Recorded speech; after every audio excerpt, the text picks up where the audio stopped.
Setiap orang tentu memiliki pemahaman masing-masing terhadap diri sendiri.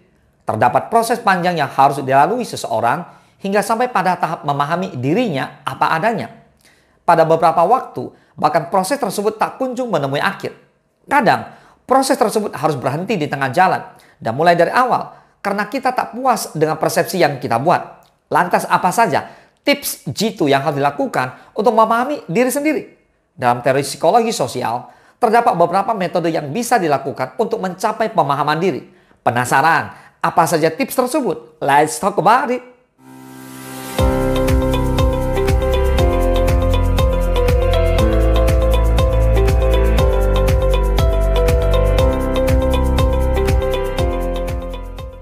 Yang pertama, introspeksi.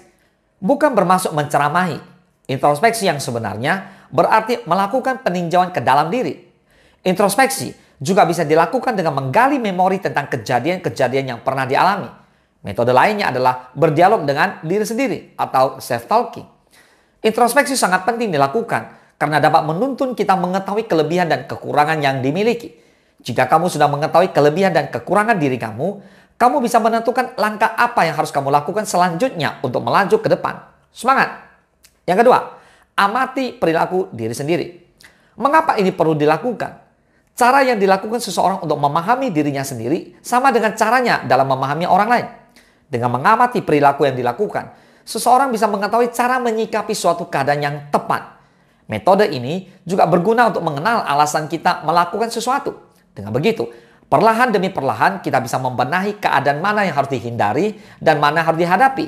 Jika seseorang telah mampu mengetahui perbedaan hal tersebut, maka dapat dikatakan ia telah memahami dirinya sendiri. Yang ketiga, minta penilaian orang lain. Kadangkala seseorang tidak sepenuhnya memahami dirinya sendiri dengan baik. Beberapa di antaranya butuh penilaian dari kacamata lain untuk melihat yang tidak bisa kita lihat dari diri sendiri. Penilaian orang lain berguna untuk mendukung objektivitas kita. Penilaian yang datang dari orang lain tak sepenuhnya buruk dan harus dihindari. Kadang, komentar dari orang lain bisa bikin kamu sadar bahwa ternyata kamu sudah salah jalur dalam proses memahami diri kamu sendiri. Kadang juga, penilaian dari lingkungan sekitar bisa bikin kamu yakin bahwa apa yang kamu miliki saat ini ternyata lebih besar daripada apa yang kamu tahu. Tentunya, kamu juga harus memilah komentar mana saja yang bisa bikin kamu melangkah ke depan. Yang keempat, melakukan perbandingan sosial. Tak bisa dipungkiri, ada kalanya kita harus membandingkan diri sendiri dengan orang lain. Umumnya, perbandingan sosial ini dilakukan tanpa sadar saat seseorang merasa tidak yakin dengan kemampuan yang dimiliki. Alhasil, kita sering menggunakan orang lain sebagai parameter untuk menilai diri sendiri.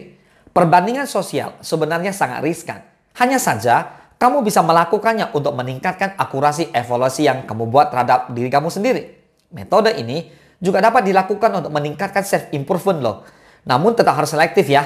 Jangan sampai terlalu sering membandingkan diri kamu sendiri dengan orang lain. Yang kelima, refleksi terhadap reaksi orang lain. Ibaratnya cermin. Seseorang bisa melihat dirinya sendiri melalui orang lain. Hal tersebut dapat terjadi karena kita mengamati bagaimana orang lain memandang sesuatu sehingga kita memasukkan pandangan-pandangan tersebut tanpa sadar ke dalam diri sendiri. Jika kamu ingin mengetahui apakah diri kamu menarik atau tidak, maka kamu bisa mengamati bagaimana perilaku orang lain saat bersama kamu. Bila ia betah ngobrol berlama-lama, terbuka dan hangat kepada kamu, bisa saja kamu menarik di mata mereka. Refleksi terhadap respon orang lain sangat penting untuk mengevaluasi diri sendiri.